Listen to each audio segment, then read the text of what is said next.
오늘 말씀은 고린도전서 14장 1절부터 5절까지의 말씀입니다. 사랑을 추구하며 신령한 것들을 사모하되 특별히 예언을 하려고 하라. 방언에 대해서 특별한 은사라고 생각하고 있었던 고린도 교인들이었기 때문에 바울은 신령한 것들을 사모하되 특별히 예언을 하려고 하라. 처음부터 예언을 강조하고 있습니다. 방언을 바로 잡아야 되니까 계속해서 방언과 예언을 이제 비교하면서 설명해 나가고 있는데 왜 예언을 먼저 강조했는가? 2절에 보면 방언을 말하는 자는 사람에게 하지 아니하고 하나님께 하나니 이는 알아듣는 자가 없고 영으로 비밀을 말함이라. 즉 방언에 대해서 정의하고 있습니다. 방언은 무엇인가 하면 사람에게 하는 기도가 아니라는 것입니다. 이것은 하나님께 하는 기도인데 알아듣는 자가 없고 영으로 비밀을 말함이라 그랬습니다. 즉 영의 기도입니다. 그래서 사람은 알아들을 수 없고 하나님만이 알아들으실 수 있는 영에서 나오는 기도죠. 마음의 기도, 생각에서 나오는 기도는 우리가 누구든지 알아들을 수 있습니다. 그 나라 말로 우리가 하나님께 기도하니까. 그런데 영에서 나오는 기도는 알아들을 수가 없습니다. 영의 기도죠. 그런데 예언하는 자는 사람에게 말하여 덕을 세우며 권면하며 위로하는 것이요.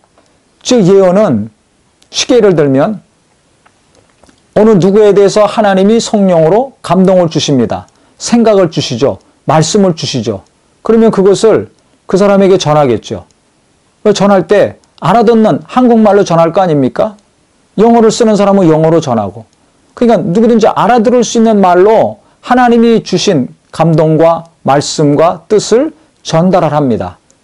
이게 예언의 은사인데 그러면 그 사람에게 위로가 되든지 도움이 되든지 아니면 하나님의 인도하심을 받는데 더 유익하겠죠. 그래서 예언하는 자는 사람에게 말하여 덕을 세우며 권면하며 위로하는 것이라고 정의하고 있습니다.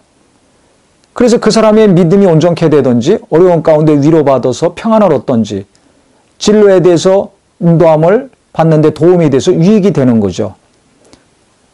그런데 방언을 말하는 자는 자기의 덕을 세우고 예언하는 자는 교회의 덕을 세운다 그랬습니다. 방언 말하는 자는 자기 덕을 세운다. 왜 그렇습니까? 자기 영에서 나오는 기도가 방언이니까 방언을 많이 하면 할수록 자기 영이 충만해집니다. 자기가 좋아지는 거죠. 그래서 방언은 자기의 덕을 세우게 되는 것이고 예언하는 자는 교회의 덕을 세우나니 즉 남에게 상대방에게 위로를 주고 도움을 주고 유익을 주는 것이기 때문에 성도들이 온전케 되니까 교회에 덕을 세우게 되는 겁니다. 그 다음에 5절에 나는 너희가 다 방언 말하기를 원하나 특별히 예언하기를 원하노라. 방언을 금하진 않았습니다. 방언의 은사에 대해서 치우쳐져 있었지만은 바로잡아 나가면서 나는 방언 말하는 거 원한다. 하지만 특별히 예언하기를 원하노라. 왜? 방언만 다 중요하다고 생각하고 방언만 하려고 그러고 또 방언만 무질서하게 하고 다니고 있으니까 나는 예언하기를 원한다. 만일 방언을 말하는 자가 통역하며 교회의 덕을 세우지 아니하면 예언하는 자만 못하리라. 방언만 하고 다니면 뭐하냐? 그걸 통역하는 사람이 있어야 되는데 통역하는 사람이 없으면 이게 별로 교회에 유익이 안 된다. 교인들에게 유익이 안 된다는 겁니다. 본인한테는 좋은 일이지만 충만해져서 다른 사람은 알아듣지도 못하는데 무슨 소리인지도 모르는데 아무 유익이 없는 거죠. 또 무질서하게 아무 데서나 방언으로 막 해보세요. 그 얼마나 복잡하고 혼란하겠습니까?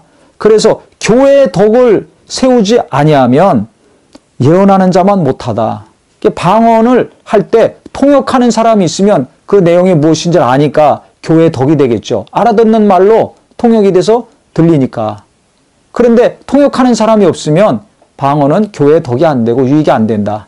그렇기 때문에 통역하는 은사가 반드시 있을 때 방언을 사용해야 될 것이고 그 다음에는 예언하는 것이 교회에 더 유익이 되기 때문에 이와 같이 말을 하는 것입니다. 그래서 오늘 이 시간부터 방언과 예언의 은사에 대해서 바울이 아주 세밀하게 비교하면서 설명하고 있으니까 우리가 방언을 지금 하고 계시는 분들은 계속 방언을 하셔서 자기 영이 충만해지고 자기에게 유익이 되게 하시고 또 성령으로 말미암아 누군가에게 도움을 주고 위로를 줄 수 있는 지혜를 주시고 말씀을 주시고 감동을 주시고 생각을 주시는 분들은 그것으로 말미암아 겸손하게 어느 누군가를 지혜롭게 잘 도우시고 섬기셔서 그분들이 온전케 될 수 있도록 그 성도의 믿음이 온전케 되고 삶이 하나님의 은혜 가운데 더 풍요로워질 수 있도록 계속 쓰임받는 성도님들이 되기를 바라겠습니다.